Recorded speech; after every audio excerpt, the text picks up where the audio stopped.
Hola, ¿cómo estás? Gracias por ver este video. Vamos a continuar con el estudio bíblico del Evangelio de Juan. Hoy vamos a ver el capítulo 3, versículo 22 hasta el 36. Y en estos versículos encontramos nuevamente a Juan el Bautista. Y lo que podemos apreciar aquí es el final de su ministerio. Una frase conocida de Juan el Bautista que dijo en esta sección y destacó toda su vida fue: es necesario que Él crezca y yo mengüe, refiriéndose a Jesús. Y así también es en mi vida y en la tuya. Necesitamos que Cristo crezca en nosotros. Más de Cristo, menos de nosotros. ¿Por qué? Porque Él es el más importante. Él es el ser más importante y ese es el testimonio de Juan aquí.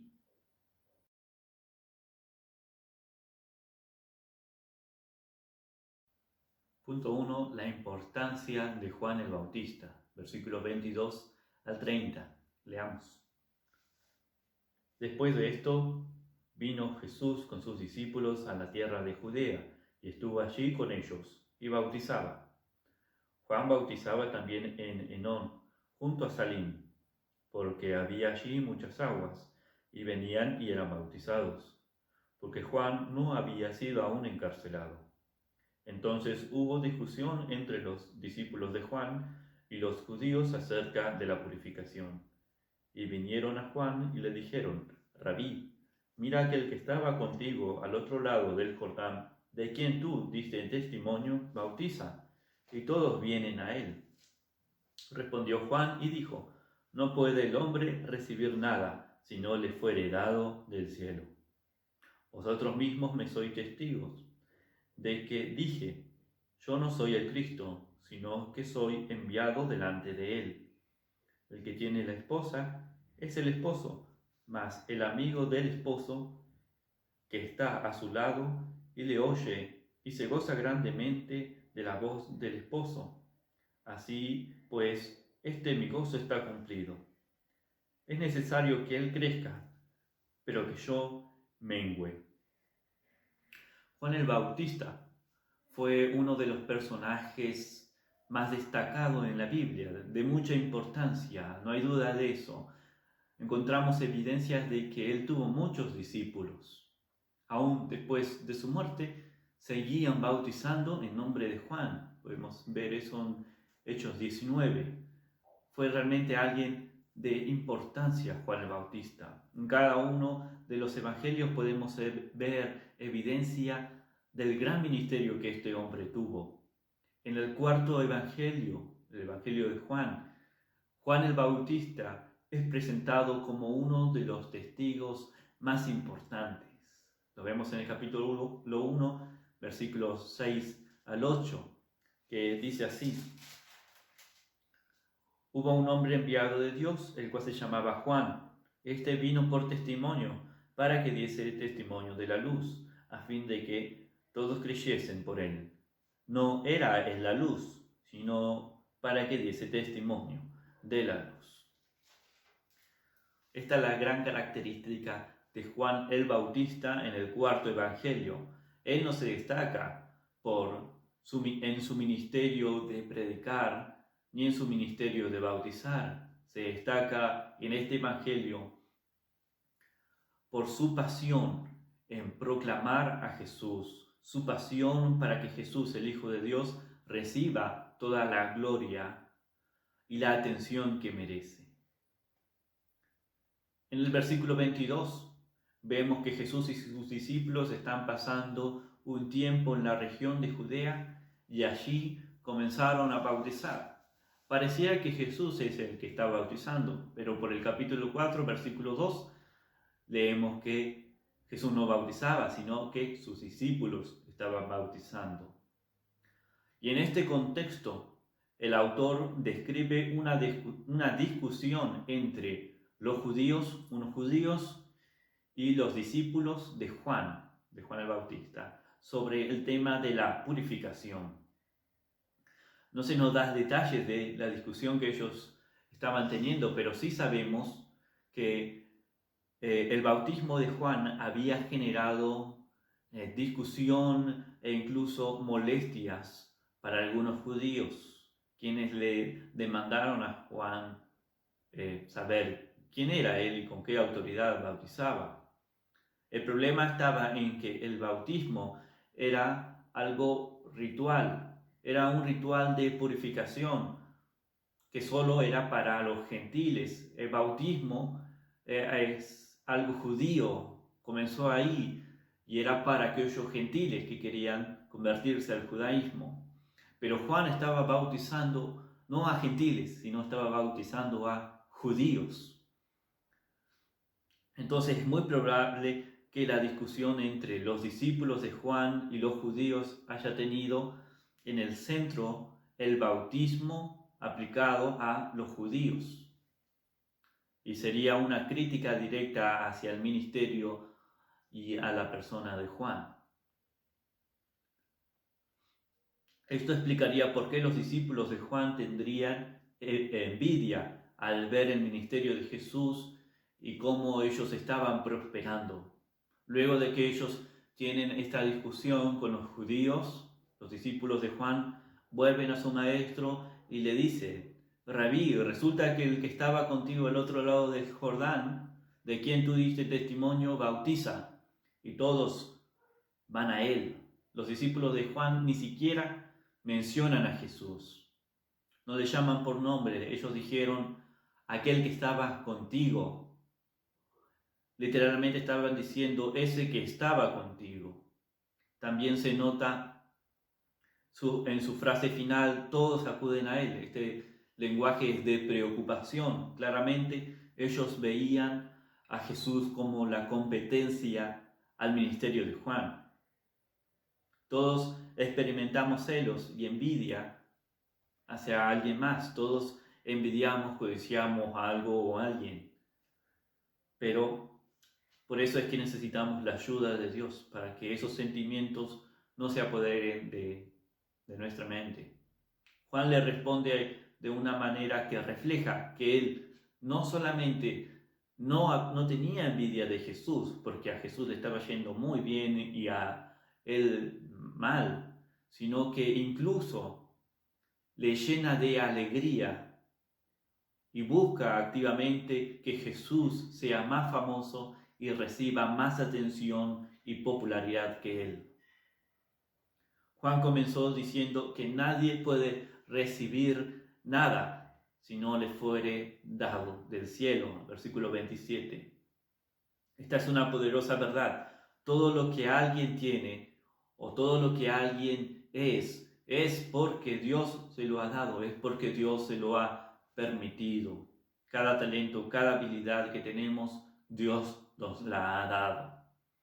Juan les dijo a sus discípulos que Jesús estaba creciendo en popularidad porque Dios le había dado ese lugar. Juan sabía que si él despreciaba el lugar que Dios le había dado en su vida, estaba despreciando la sabiduría de Dios. Dios le había permitido ser un mensajero, no la figura principal, un mensajero, un testigo. Juan estaba contento con eso. Luego Juan utiliza un ejemplo de la vida y de la cultura en aquel tiempo para explicarle a sus discípulos la importancia que él tenía y la importancia de Jesús. En ese entonces, el evento más feliz y más celebrado en las familias era el casamiento. Juan les dijo que él era como el amigo del novio y Jesús era como el novio. En un casamiento, el amigo del novio era más o menos como el padre de la novia, que lleva a la novia hacia el altar. El amigo del novio llevaba la novia al altar. Su papel era importante, pero cuando llevaba a la novia hacia el altar, luego ya terminaba todo para él. El amigo del novio tenía su importancia, pero no se compara con la importancia del novio. El novio era el protagonista. Juan estaba dando a entender a sus discípulos que él cumplía un papel similar y Jesús era más importante que él. Juan dijo en el versículo 30, es necesario. Es necesario. Eso quiere decir que no hay opción de disminuir para que Cristo crezca.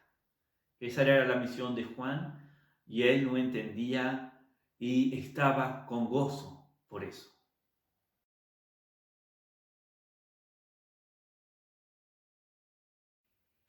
Punto 2.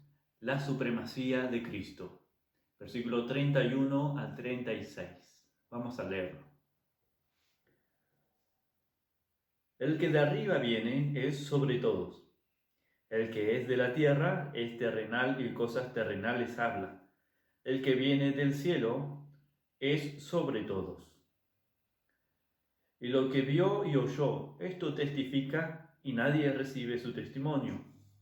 El que recibe su testimonio, éste atestigua que Dios es veraz. Porque el que Dios envió, las palabras de Dios habla, pues Dios no da el Espíritu por medida. El Padre ama al Hijo, y todas las cosas ha entregado en su mano.